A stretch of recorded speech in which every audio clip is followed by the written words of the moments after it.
most confusing parts of special needs planning is this question. Can a special needs trust pay for food or housing without reducing SSI?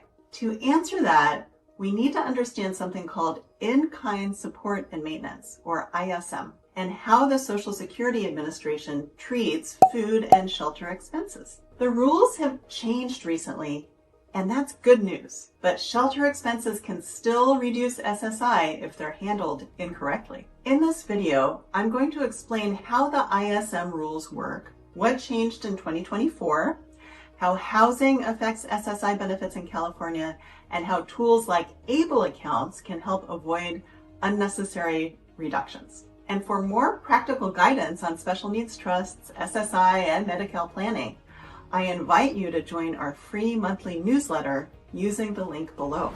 All right, so let's talk about this. Supplemental Security Income, or SSI, was created by Social Security Administration in 1974. And its goal was to cover subsistence needs for the aged, blind, and disabled individuals with limited resources. If someone else paid for basic subsistence items, the SSI check would be reduced. So there were three basic needs included, called in-kind support and maintenance. It was food, clothing, and shelter. Well, clothing was removed from ISM in the late 1970s. It was just too hard to determine the value of the clothing, and this rule discouraged family members from helping each other out by providing clothes to each other. We don't want to discourage that. So then ISM was for food and shelter. So if somebody else pays for the recipient's food and or shelter, their SSI check is reduced by about 1/3 of the federal benefit rate.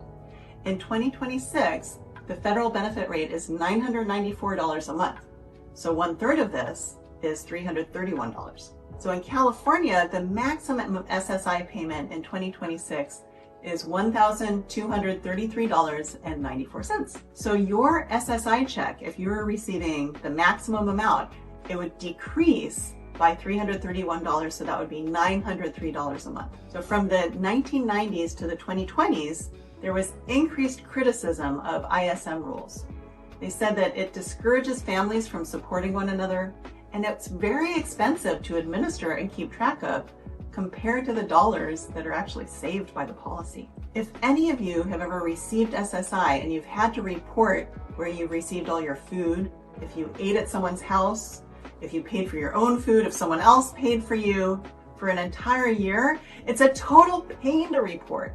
And it's a pain, I'm sure, for Social Security Administration to review. So on September 30th, 2024, SSA finalized a rule that removes food entirely from ISM. So now they only look at your shelter-related expenses. Yay! Did you know my mom has a monthly newsletter where she shares helpful information? Click below to join. So here's the shelter-related expenses that count towards ISM. So there's rent, mortgage, real property taxes, heating fuel, electricity, gas, water, sewage, and garbage removal. So why didn't SSA or Congress eliminate the ISM deduction completely? I think they should have, but Congress does save some money withholding some SSI due to shelter-related ISM, and eliminating this would have cost some money. Housing assistance and other shelter expenses are much easier to value than payments made for food, and they're much more regular. Now, there is a way to get around the ISM deduction. You can have an ABLE account and pay shelter expenses out of that account. It doesn't matter who contributed to your ABLE account. Once the money is in the account, it's considered the beneficiary's own money. And when you pay shelter expenses from the ABLE account for the beneficiary's benefit, it doesn't trigger ISM. So understanding how in-kind support and maintenance works is critical when you're serving as a trustee or planning distributions from a special needs trust. A small mistake can reduce benefits month after month, and that can add up to a lot of money.